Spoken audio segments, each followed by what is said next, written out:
आज आप सभी लोग बैठे हुए हो अभी लाइव क्लास में, आप प्रण लोगे। क्या लोगे? प्रण। आपको एक क्या लेनी है? प्रण लेना है। आपके हाथ को यूं करो, उसमें जल डालो, पानी डालो, डालो भाई डालो फटाफट।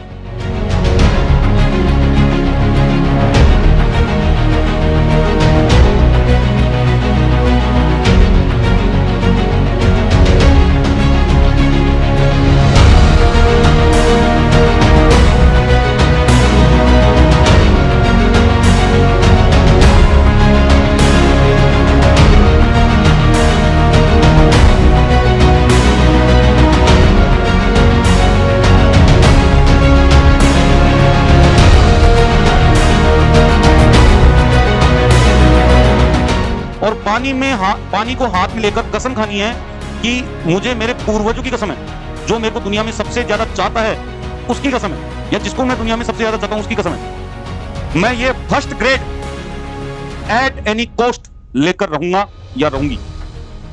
ये प्रण आपको लेना है और आज लेना ही।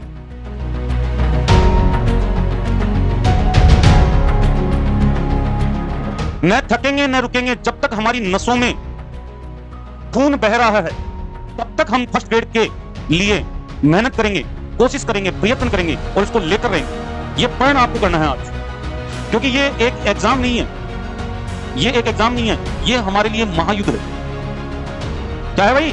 महायुद्ध। और इस महायुद्ध को लड़ना है, और लड़ना इस प्रकार से है कि जीत हमारी पक्की हो। हमारी जीत हम खुद सुनिश्चित करें, हमारी जीत हम खुद सुनिश्चित करें। और अगर कोई बच्चा अभी भी डीमोटिवेट होता हुआ नजर आता है तो वो अरुण सर से कॉल करे, अरुण सर उसको डेफिनेट रूप से डबल पॉजिटिव करके और इस एग्जाम की तरफ क्या करेंगे? धकेलेंगे। इस एग्जाम को फाइट करने के लिए उसको साहस देंगे, उसको लड़ाई करने का जज्बा देंगे। अब मेरे से बात करूं, खुले हम बात करूं, हर बच्चा करता है, हर प्रॉब्लम शेयर करता है। तो अगर आपको लग रहा है कि आप कहीं डिप्रेशन में हो, आपका सिलेबस कवर नहीं हो रहा, कोई बात नहीं, मत होने दो सिलेबस को कवर। सब्जेक्ट के लिए मैं बैठा हूं, जब तक सांस में सांस है अरुण सर आपके साथ रहेंगे। फर्स्ट पेपर साइकोलॉजी आपको संभालनी है, इतना काम तो करना पड़ेगा। और फर्स्ट पेपर के लिए भी इसी जोश जुनून और जिद के साथ लगना पड़ेगा। क्यों? क्योंकि सिलेक्शन पढ़ने से नहीं होते, सिलेक्शन पढ़ने से नहीं होते, कभी नहीं होते। आप कितनी बार थ्योरी पढ़ लो, कितनी बार कुछ कर लो, नहीं होगा सिलेक्शन, कभी नहीं होगा। थ्योरी पढ़ने से सिलेक्शन होते हैं क्या? नहीं होते। सिलेक्शन होते हैं जिद जुनून के साथ प्रैक्टिस करने से। आपको लगना पड़ेगा, आपको थकना नहीं है, आपको रुकना नहीं है। गर्मी पड़ रही है, पढ़ने दो, गर्मी पसीने आ रहे हैं, आने दो, पढ़ना है बस। अरे सर्दियों में भी रात को 10-10 बजे तक क्लास ली थी कि नहीं ली थी? फिर नहीं थी तो गर्मी क्या चीज है अपने आगे? गर्मी टिकेगी नहीं, हील करोगे तो गर्मी है, नहीं तो नहीं है। तो जिद जुनून का जज्बा आपके दिल दिमाग दोनों जगह छप जाना चाहिए और मोटे मोटे अक्षरों में लिख लेना, अपनी दीवारों के ऊपर चिपका लेना।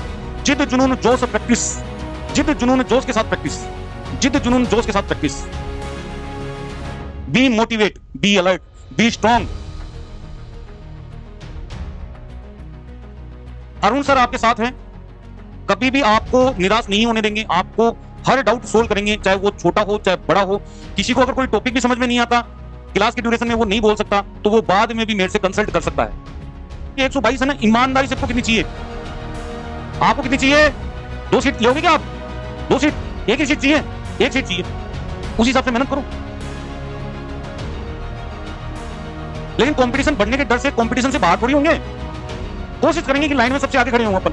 होगा कंपटीशन, तो कंपटीशन में ऐसे रखो ना खुद को कि कंपटीशन में सबसे आगे जाओ आप। कंपटीशन में सबसे आगे खड़े हो, फिर क्या जनरल क्या ओबीसी क्या फर्क पड़ता है? एक सीट चाहिए आपको। नहीं मिलेगी? मिलेगी, मिलेगी, जरूर मिलेगी। उसके लिए लगना पड़ेगा भैया, उसके लिए लगना पड़ेगा, बड़ी मेहनत करनी पड़ेगी आपको। ठीक है नहीं है? तो भैया सन्नी देओल के गुस्से के साथ लग जाओ और फोड़ दो इस एग्जाम को। छोटी मोटी बात होनी चाहिए आपके लिए ये एग्जाम। जैसे ही फर्स्ट ग्रेड में आप एंटर हो जाओगे, उसके बाद आपके अगली एग्जाम्स भी इंतजार कर रही हैं। जैसे नेट क्वालिफाइड बंदे हैं, जिन्होंने एमएससी कर ली, नेट क्वालिफाई हैं वो ऑलरेडी, उनके लिए कॉलेज लेक्चरशिप की एग्जाम आ रही है, पॉलिटेक की आ रही है, बड़ी से बड़ी पोस्ट में जाओ, सिविल सर्विसेज की तैयारी करो, आरएस की तैयारी करो। कौन मना कर रहा है? फर्स्ट ग्रेड लो पहले, अपनी लाइफ को सिक्योर करो। एक चीज है, कोरोना ने अपन को सिखाया ये चीज, कोरोना ने ये चीज अपन को सिखा दी है कि गवर्नमेंट जॉब बिना कुछ भी नहीं है। सकता हूं, आज कह रहा हूं कि आपको ये ऐसा नहीं है कि मैंने आज ही प्रण दे दिया आपको और आप आज ये बात प्रण ले लिया आपने और प्रण लेकर भूल गए उसको। नहीं, आपको डेली नहाने से पहले या नहाने के बाद बेटर रहेगा, नहाने के बाद वही पानी रखना है और यही कसम खानी है जो आज आपने खाई है डेली, जब तक आपके फर्स्ट ग्रेड की एग्जाम नहीं लग जाती। और अब नहीं चलेगा 2 से 3-4 घंटे की स्टडी से काम, अब 3 से 4 गुना आपको बढ़ाना पड़ेगा अपना टाइम, आपका 3 से 4 गुना टाइम बढ़ाना पड़ेगा, लग जाओ। और ऐसा लोगों कि आपको पता है हुसैन बोल्ट दौड़ता था ना, हुसैन बोल्ट, तो उसके आसपास भी कोई नहीं रहता था पीछे, कम से कम एक आदमी के और हुसैन बोल्ट के बीच में 5 सेकंड 10 सेकंड का 5 से 7 सेकंड का डिफरेंस होता था। आपको हुसैन बोल्ट ही बनना है, इतनी तेज दौड़ना है, इतनी रफ्तार से दौड़ना है कि आपके आगे पीछे आसपास भी कोई नहीं हो। अगर आप देखो, बहुत सारे बच्चे ऐसे होते हैं, मैंने देखे हैं कि वो कटऑफ के पीछे भगते हैं कि यार कटऑफ इतनी जाएगी। अरे कटऑफ से क्या रखा है ना, आप ऊपर वाली कट सेट करो ना, ऑफ से क्या मतलब है, ऊपर वाली सेट करो, हाईएस्ट कितनी है, मतलब ही नहीं है कटऑफ के चक्करों में आप कटऑफ से नीचे आ जाते हो। तो कटऑफ को तो देखना ही नहीं है, पिछली बार क्या गई थी, उससे पिछली बार क्या गई थी, उससे पिछली बार क्या गई थी, गो टू हेल, भाड़ में गई, उस कटऑफ से लेना देना ही नहीं है, उस कटऑफ से लेना देना ही नहीं है, दिमाग में फिट कर लो। हमें ऊपर वाला कट सेट करना है कि जिसमें हमारी रैंक चाहे टॉप 5 टॉप 10 में आए। कटऑफ तो सोचनी नहीं है आपको, दिमाग में आनी नहीं चाहिए कटऑफ के बारे में बेटा। कटऑफ कमजोरों की निशानी है। अगर कोई ये बोलता है कि मैं कटऑफ क्लियर कर लूंगा तो वो कमजोरों की निशानी है, और कोई ये बोलता है ना कि मैं कटऑफ सेट करूंगा, ही इज द विनर, वो विनर है, वो जीतेगा, 100% डिटरमाइंड। बहुत सारे बच्चे ऐसे हैं जो एग्जाम देने के बाद श्योर हो जाते हैं कि अगर एक बार तो ऊपर से कोई उतर के भी आ जाए ना तो भी मेरा नाम ये कट नहीं कर सकता। वो कोई से भी कॉम्पिटिटिव एग्जाम हो, चाहे वो छोटी सी छोटी एग्जाम हो, चाहे बड़ी से बड़ी एग्जाम हो, कॉन्फिडेंट होना जरूरी है, ओवर कॉन्फिडेंट नहीं, कॉन्फिडेंट, बिल्कुल कॉन्फिडेंट होना जरूरी है। अब आपके वजह से कॉन्फिडेंट और ओवर कॉन्फिडेंस में कैसे डिफरेंस नजर आएगा आपको? जो ओवर कॉन्फिडेंट होता है ना बच्चा, वो शो ऑफ ज्यादा करता है, दिखाएगा हर चीज को, समझाएगा कि ऐसे ऐसे है, ये है, वो है, ये मेरे नंबर आ रहे हैं, इतने आ रहे हैं। और जो कॉन्फिडेंट बच्चा होता है ना, वो सही टाइम का इंतजार करता है, वो किसी से कोई ज्यादा बात नहीं करता, उसको कोई मतलब नहीं होता किसी से, वो केवल एक ही बात कहता है कि जिस दिन रिजल्ट आए ना उस दिन पता चल जाएगा कि आपका हुआ क्या है।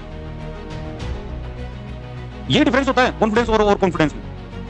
बहुत सारे बच्चे देखे मैंने, उतावले हो जाते हैं, जल्दीबाजी करते हैं, और ये मेरा ये सही है, वो सही है, मेरा हो जाएगा, वो ओवर कॉन्फिडेंस की निशानी है। बहुत सारे बच्चे ऐसे होते हैं कि सर करके तो आया हूं मैं, बाकी का रिजल्ट भी देखते हैं, ये कॉन्फिडेंस की निशानी है।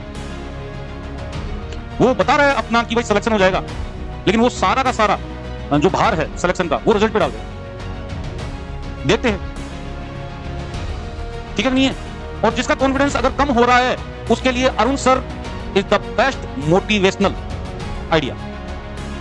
मैं कोई मोटिवेशनल स्पीकर नहीं हूं, मैं आपकी प्रॉब्लम का सॉल्यूशन रिजोल्यूशन बता सकता हूं, उससे ही आप मोटिवेट हो जाओगे, डोंट वरी, कहीं कोई दिक्कत नहीं है। सब्जेक्ट का मेरे ऊपर छोड़ दो, केमिस्ट्री का अरुण सर के ऊपर छोड़ दो, डाल दो वजन, बाकी का आप संभालो, मैनेज करो कि इसको इस हिसाब से करना है, इसको इस हिसाब से करना है, इसको इस हिसाब से करना है, इसको इस हिसाब से करना है, ठीक है नहीं है। क्यों? क्योंकि मैं सारी कमी पूर्ति, जितनी भी जो कमी है आपके सब्जेक्ट में, वो जब अपना रिवीजन चलेगा उस रिवीजन में खत्म कर दूंगा मैं आपकी कमी। और आप वास्तव में कहोगे कि सर 120 के 120 क्वेश्चन आपको एज इट इज मिले हैं, कंसेप्ट के हिसाब से मिले हैं, इससे ज्यादा मैं कुछ कर नहीं सकता। आई एम डैम श्योर कि 120 के 120 क्वेश्चन मैं मिला दूंगा आपको, लेकिन करके आपको आने पड़ेंगे।